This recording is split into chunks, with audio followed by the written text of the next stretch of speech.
पापा, I am so sorry. मैं बहुत शर्मिंदा हूँ।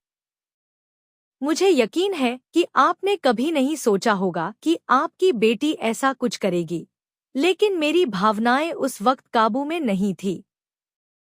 मैं कपिल अंकल से बहुत गुस्से में थी। उन्होंने मेरे बाबा को सबके सामने बेइज्जत किया, उन पर हाथ उठाया और उस अपमान ने मुझे अंदर से तोड़ दिया। बाबा हमेशा से मेरे लिए आदर्श रहे हैं, संयम, धैर्य और सच्चाई के प्रतीक। जब कोई उनके साथ गलत करता है तो मुझे बर्दाश्त नहीं होता। उस दिन जब कपिल अंकल ने यह सब किया, मेरे मन में एक ही बात आई, उन्हें सबक सिखाना है, बदला लेना है। और शायद इसी गलत भावना ने मुझे एक ऐसा रास्ता चुनने पर मजबूर कर दिया जो ठीक नहीं था। लेकिन अब जब मुझे अपनी गलती का एहसास हुआ है तो मैं इसे सुधारने का प्रयास कर रही हूँ। पापा, माँ-बाप का फर्ज सिर्फ बच्चों को गलतियों से बचाना नहीं होता, बल्कि उन्हें सही और गलत का फर्क भी समझाना होता है। आज मैं वही करने जा रही हूँ। गलत राह पर चली तो हूँ, लेकिन अब सही दिशा में लौटने का संकल्प लिया है।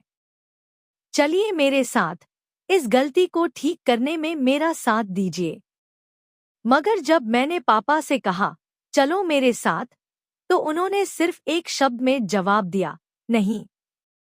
उस एक शब्द ने मुझे झकझोर दिया। शायद उनका दिल टूट गया है या शायद वो मुझे मेरी गलती के नतीजे खुद भुगतते देखना चाहते हैं। तभी पीछे से ओम गजानन भूत गणा सेवितम कब्जम फल चारु भक्षणम मंत्रोच्चारण की ध्वनि गूंजने लगी, जैसे वातावरण भी इस संघर्ष का साक्षी बनना चाहता हो। अचानक ड्राइवर ने कार रोक दी। क्या हुआ? मैंने पूछा। सर, लगता है टायर पंचर हो गया, उसने जवाब दिया। मैं उतरी और बोली, देखिए प्लीज, देखिए। तो उसने जवाब दिया, देखता हूँ। समय की नज़ाकत इतनी थी कि एक एक पल कीमती था, फिर भी परिस्थितियां मानो मेरी परीक्षा ले रही थी। मैंने पलट कर देखा, मेरे साथ कोई नहीं था। मैं अकेली थी, लेकिन मन में एक आग जल रही थी। इस शादी को रोकना है, कुछ भी हो जाए। मैं कार से निकली, भीगते मौसम में सड़क पर दौड़ पड़ी और जोर से चिल्लाई, लक्ष्मी, कहाँ हो? ये शादी नहीं होनी चाहिए। प्लीज जल्दी आओ। वो दृश्य मुझे आज भी याद है। तेज हवाएं चल रही थी, आसमान में बादल गरज रहे थे और बारिश की बूंदें मेरे चेहरे पर आंसुओं जैसी लग रही थी। मैंने देखा कि आसपास कोई ऑटो वाला नहीं है। मेरे पापा भी असहाय नजर आए।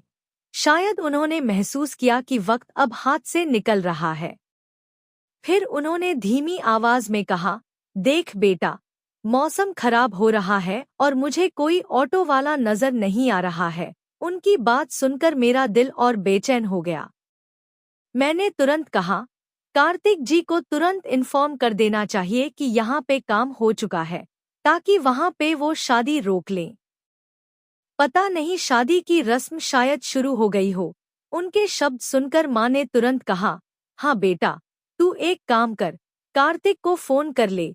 मैंने फोन निकाला, हाथ कांप रहे थे, नेटवर्क कमजोर था, लेकिन मैंने हार नहीं मानी। कॉल लगा दी। हाँ, उधर से आवाज आई। उस आवाज में घबराहट थी, जैसे वो मेरी बात सुनने को तैयार था लेकिन समझ नहीं पा रहा था कि हो क्या रहा है। मैंने पंडित जी को देखा, जो मंडप में मंत्र पढ़ने में व्यस्त थे। चारों ओर रिश्तेदार, फूलों की सजावट, शहनाई की मधुर ध्वनि और बीच में दुल्हन बनी लक्ष्मी।